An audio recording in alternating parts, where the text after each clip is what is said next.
Yeah, New Jersey Congressman Jeff Van Drew joining us right now to talk about all the above. And I also wanted to get your opinion because New Jersey, right next to New York, I know that. I saw it on a map, and I used to live in both, so I'm pretty sure about that. But we're seeing right now that they're calling in, I think it's National Guard, police, they're trying to get some kind of control on the subways. They're going to check bags and that sort of thing. They had a guy going around with a hammer hitting people.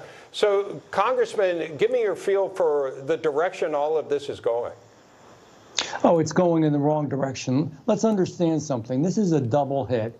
You have illegal immigration, where you have people pouring into our country.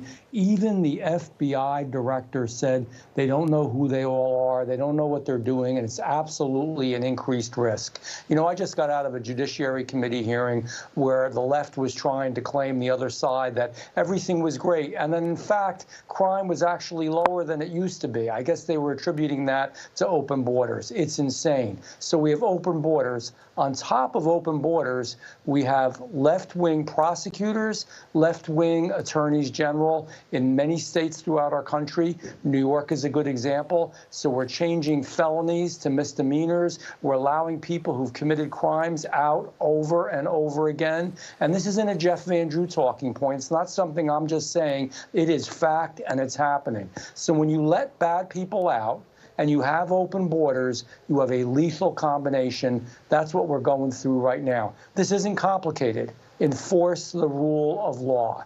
If you have real police enforcement, if you contain our borders, if you have a strong country, it will all go away. Yeah, Congressman, there's no question that every state is feeling the impact of this border crisis. We talk about it a lot, whether it's the drugs pouring in, whether it's the influx of migrants that are landing in places like New York, sometimes ending up in New Jersey, in your state. Everybody's feeling this, and it's becoming the #1 issue now, even surpassing the economy, which has been a painful situation for a lot of Americans. But over on MSNBC last night, there was a panel that was laughing in the faces of voters who say immigration, the border, is our #1 concern right now. I want you to listen to how that went down. I live in Virginia. Well, you know, immigration was the #1 issue. Of course, I mean, again, these could change in Virginia. Well, Virginia does have a border with West Virginia.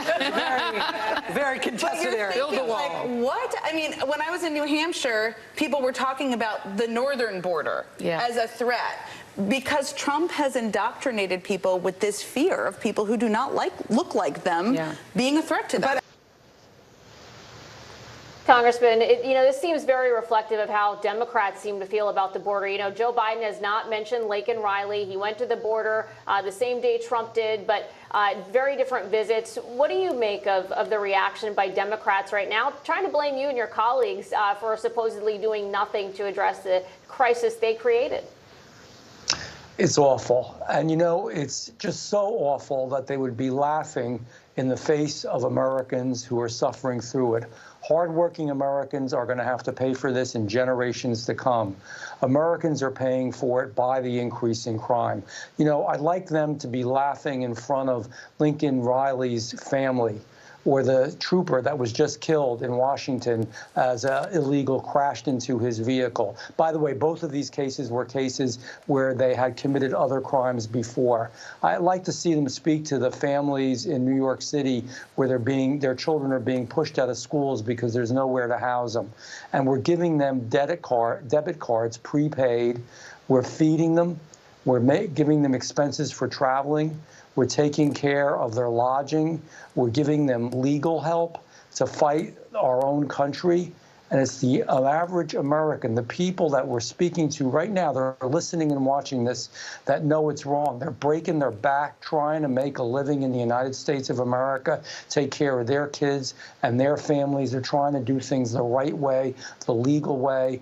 And you have the ultra-left who, I'm sorry to say this, and I don't mean it to hurt anybody, but it is the absolute truth. They are entitled and they're elitist.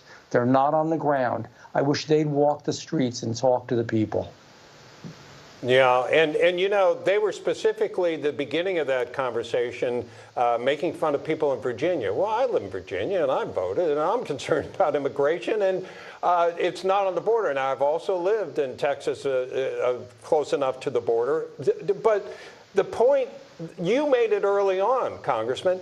They're missing the point that people see what's going on around this country. They know it's wrong to have an open border. They know that there are DAs that aren't prosecuting people. That may keep the numbers down, by the way. And you hit right on it. People see that, and they know it's just not right. Well, that's their cure for crime. So there is a problem. There's no question there's a problem because of what these left-wing DAs are allowing and what's going on with some of the left-wing judges. But their way to get around it is exactly what you said, to downgrade the crime so there's less felonies, or to release them so there's not an issue. That's what they're doing with the numbers to reduce the crime rate. But you know it, you feel it, you see it. The one thing they can't do is convince people of something that's completely counterintuitive.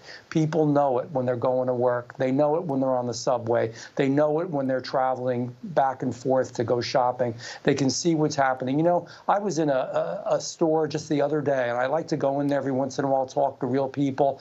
And I was walking around, picked up some items. They usually give you a little basket you can use to put these smaller items because you're not doing a big shopping day, which I never get to do anyhow.